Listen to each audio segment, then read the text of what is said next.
Live, love, and learn.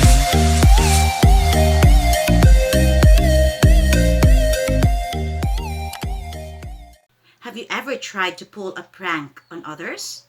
In our story today, we will meet a boy who lost the trust of other people just because of his prank. The boy who cried wolf.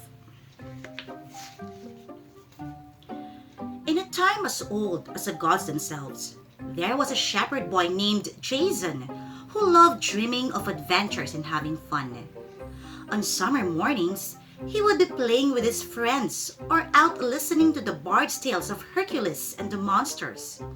He also had dreams of leaving their village someday to live in a palace in Athens. "Not while you are young," his grandfather Horatio would always say. "You've still got a lot of growing up to do."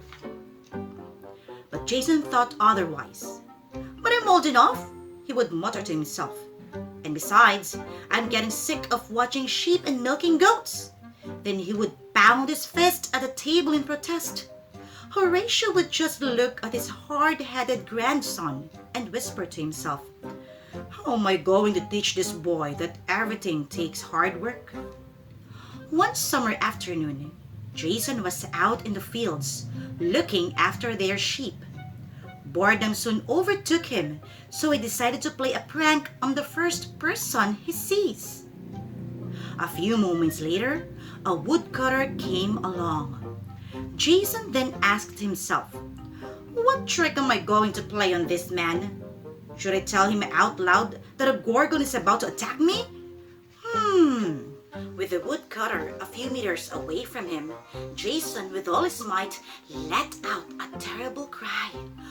"Wolf! Wolf out to get my sheep! Somebody help me!" The woodcutter, swinging his axe, ran quickly to where Jason and the sheep were. "Where did the wolf go?" he bravely asked the shepherd. Jason just gave the man a funny stare, then chuckled. "What wolf?" Upon realizing he was fooled by the boy, the woodcutter left as fast as he could, his face red in anger. Jason, on the other hand, was snickering and rolling on the ground. He was laughing his heart out with his prank. The next day, Jason was out on the fields again grazing the sheep. Lying on the grass, he dreamt of sea adventures with the Argonauts and a chance to actually reach Mount Olympus to see the gods and goddesses. He also remembered yesterday's prank and started to laugh again wildly.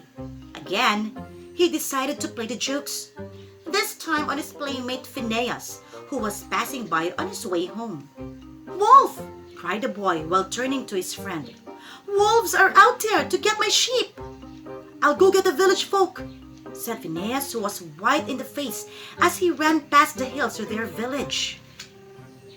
Jason started laughing to himself and at the village men who later arrived carrying their clubs and knives. Realizing the prank, the people got angry at Jason.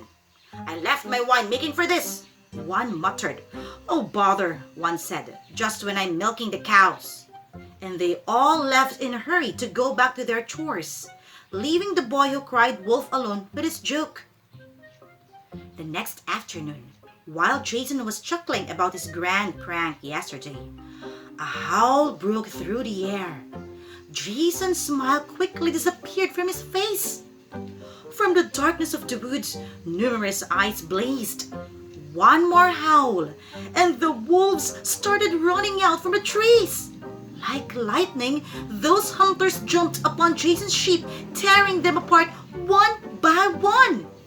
In a flash, Jason scurried past the hills and into their village.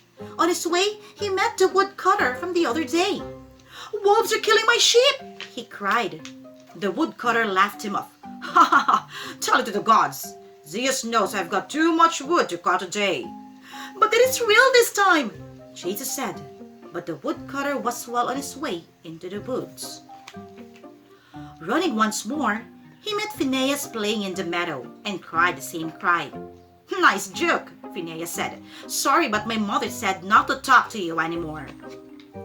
He tried to convince Phineas how real the wolves were and how they were all eating his sheep that very moment.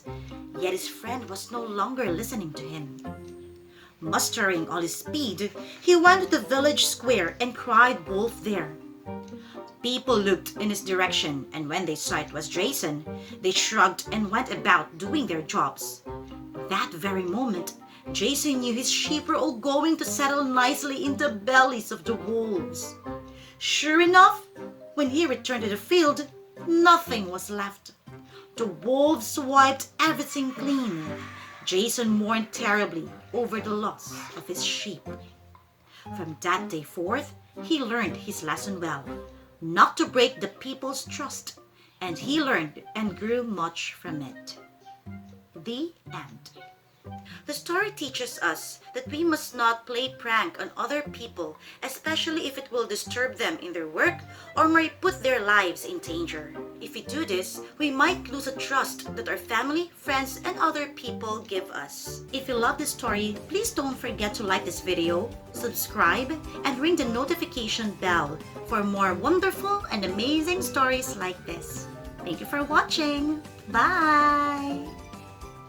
Live, love, and learn.